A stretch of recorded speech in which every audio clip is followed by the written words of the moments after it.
So the one and only Adam Carolla, a man I admire greatly, appeared before Congress to be a part of a discussion on safe spaces on college campuses. And he was joined by Ben Shapiro and a few others, and the purpose of the hearing was to determine whether or not the censorship that dominates campuses across the nation is in direct violation of the First Amendment. There are some highlights on YouTube, and I highly recommend watching the compilation video of Adam's responses because it's such a beautiful display of common sense. Now, before I get into the safe spaces, there are two people that I spend a lot of time listening to, and one of them obviously is Adam Carolla, and the other is Stefan Molyneux. Stefan hosts the biggest philosophy-based show in the world, and the sheer volume of information available on his channel is incredible. Presentations with graphs, statistics, breakdowns of current events, and just fascinating conversations with very interesting guests. And all with links to sources if it's applicable. And there's a tremendous amount of research that goes into his material, and I consume a lot of it in order to educate myself, which is why I donate to the show on a regular basis. Now, Adam's approach is completely different. He does pretty much zero research or reading, something he talks about often. So when he gives his opinion on something, you aren't going to get that much in the way of data. But what I like about feeding my brain information from these two guys is that despite having very different approaches, they both wind up saying the same things and coming to very similar conclusions. Like I said earlier, the Ace Man is a shining example of the power of common sense, which actually isn't that common. But by applying some logic and reason when trying to understand the world around you, it isn't that hard to figure out what's going on. But it's kind of hard to become a logical mastermind for a person with a limited worldview or for someone that's emotionally attached to an idea, especially if it's a stupid idea. But how can someone know if an idea is stupid if they never come in contact with other ideas that challenge the validity of the first idea? This is how people get brainwashed, and this is how you end up with a cult. A cult is a place where the strange ideas of charismatic leaders are accepted by a bunch of naive/dumb followers. See, aside from the leader, people who are in a cult, they don't really know that they're in a cult because they're encouraged to cut themselves off from contact from outsiders.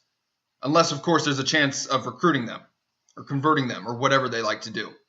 And it's kind of like the Dunning-Kruger effect, where stupid people don't know they're stupid and thus remain stupid because they overestimate their intelligence. And these leaders know that these deviant beliefs have a better chance of blossoming into fanatical allegiance if you can keep your disciples from talking to anyone who might raise objections. Political correctness is a cult, and the entire institution of higher education is getting hijacked by it. College is the place where people go or are supposed to go with the intention of strengthening their mind through rational discourse.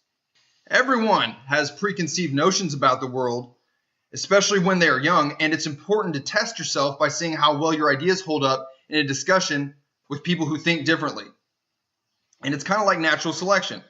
As long as people have the freedom to speak their minds and allow others to do the same, the strongest beliefs will emerge victorious, and everyone will be a much wiser human being. But trying to censor certain viewpoints in order to keep from offending the delicate sensibilities of the students suggests to me that there is a conspiracy being perpetrated by a bunch of individuals who don't have confidence in their ability to win the war of ideas.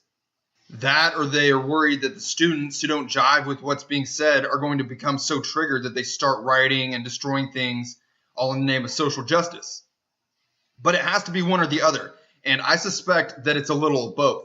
I think some of the members of the faculty are leftist zealots, and others are trying to pacify the rage of a bunch of unstable Antifa morons, which actually amounts to negotiating with terrorists because you're allowing the campus to be held hostage by the threat of violence. Either way, you are creating a very cultish environment where it has become acceptable to silence anyone who questions the orthodoxy, and it's getting worse every year. And ultimately, I think there is a very sinister agenda at work here because the people in power don't want to undermine any of the indoctrination performed during the 12 years of government education. I mean, you don't want to spend billions of dollars brainwashing the impressionable minds of today's youth only to ship them off to a college where they might just run into someone who uses logic and evidence to win arguments instead of shame tactics. And one thing you hear over and over is the term hate speech. This is a subjective and vague term that grants college administrators the ability to determine whether or not someone's material should be heard on campus. And it's essentially a seal of disapproval they can stamp on anything that could encourage people to think for themselves. And Adam Carolla likened this exposure to different ideas to the benefits of kids playing in the dirt because it helps you fortify your immune system. And it's good for your mental immunity to get an earful of something you disagree with every now and then. Because you can learn something from everyone out there, regardless of who they are or what they're about. Even if everything they say is complete nonsense, you still learn something. You learn that they're full of shit, and it becomes easier to recognize other people who are full of shit. So, on one hand, I'm glad this hearing took place because at least there's a high-profile discussion about this issue going on that will get a decent amount of coverage, but at the same time, I get annoyed watching it for several reasons. Like, for instance, here's Jim Jordan asking Adam a question. In your appearances on campuses, has your intentions ever been to cause violence on college campuses? Oh, sorry for skirting the question. No. It's a second question. It's a second question you did fine on the first. Literally talking about Taylor Swift and skirting, mini skirting the question. Of course not. Now, I don't know if he's patronizing the left by asking this or he's actually serious, but it's a little ridiculous that we are validating this practice of banning quote-unquote dissenting opinions from college campuses by trying to determine whether or not things have gone too far.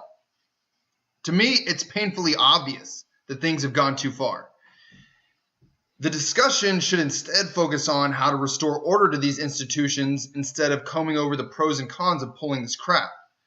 And it's one thing if it's a private university that wants to create a culture of intolerance by showing favoritism to one school of thought by silencing others, but public universities should lose their funding if they choose to do so. The bottom line is, if we can't be rational, then we can't have a prosperous society.